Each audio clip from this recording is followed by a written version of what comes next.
રામપરા ગામે વીજ પોલ તૂટી જતા ખેડૂતોનો વિરોધ, સિમેન્ટ કંપનીનો ટુક્કો રોકાયા। સ્ટોરી રિપોર્ટ બાય પરાગ સંતાણી, ગીર સોમનાથ। બામણી રાજેશ, રામપરા ગામ, તાલુકો વેરાવળ।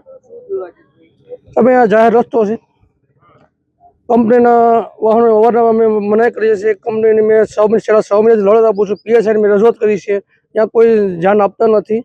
અને અહીંયા વાહનો ધડ હાકે છે ગામમાં સ્કૂલ છે, કંપની પાસેથી મેં 6 મહિનાથી લડત આપું છું। ડ્રાઈવરોને બધા મના કરું છું, અમને ગામ લોકોને અને ડ્રાઈવરોને સામસામે કરે છે કંપની, અને બહુ થાય તો પોલીસને અમને સામસામે કરે છે લોકોને। અહીંયા 1998 છે અંબુજા કંપની ચાલે છે, ગામને હેરાન કરે છે।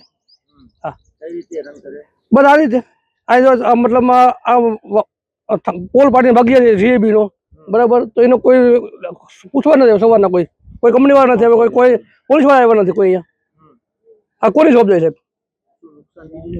નુકસાન તો સાહેબ કાંઈ માટે થાય જ છે, બધા ખેડૂતોને ધૂળ ઉડે છે, બધા ગામ લોકોને અહીંયા સ્કૂલની બાજુમાંથી કાંઈ બાળકો નીકળે છે તો અહીંયા ધાડા વાહન કાઢે છે સાહેબ। વીજળી કેટલા સમયથી બંધ છે? વીજળી 6 5 વાગ્યાની, હજી કોઈ જોવા નથી આવ્યા સાહેબ। પ્રાઇવેટ રસ્તો અહીંયા છે, આ ગામનો છે સાહેબ। કેટલા ગામને જોડતો રસ્તો છે? અહીંયા 5 ગામનો જોડતો રસ્તો છે સાહેબ। મારું નામ પ્રવીણભાઈ દેવાભાઈ રાઠોડ, ગામ રામપરા, તાલુકો વેરાવળ। મેટર એવી છે સાહેબ, અમને સવારનું રોકાયું છે, 5 વાગ્યા પહેલાનો થાંભલો પડી ગયો છે, અત્યાર સુધીમાં કોઈ જવાબ દીધો નથી।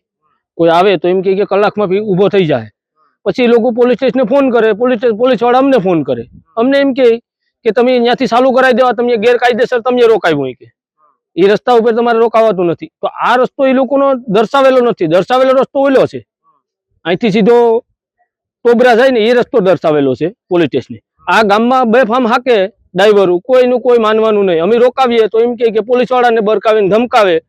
અમે એકવાર ગામમાંથી ગાડીઓ રોકાવ્યું, ત્યારે કીધું હતું કે તમારી માથે એફઆર થાય, તમારી માથે આમ થાય, અમને અહીંયા બરકાવ્યા હતા પોલીસ સ્ટેશને।